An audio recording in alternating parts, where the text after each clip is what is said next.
Hey, how's it going? Before we jump into the content, I just want to take a minute to thank you for stopping by the channel and checking out the content.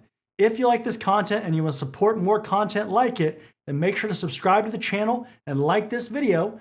You can also check out the YouTube membership program and cybertrainingpro.com, where I put practice exams and other things that I couldn't put on YouTube. Again, regardless of how you support the channel and my content, I couldn't be more appreciative. Thank you so much, and let's get into the content.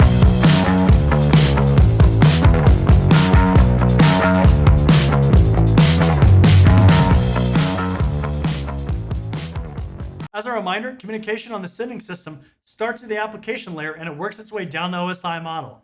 Each layer adds its own information and does a job, and then we call this encapsulation. Then on the receiving end, the system works its way up from the physical layer, removing data as it goes up, and we call this decapsulation. You will absolutely use the OSI model in your career, and it can be very effective at both troubleshooting issues and explaining technologies. If you don't have a correct IP address, then it's probably a layer 3 issue.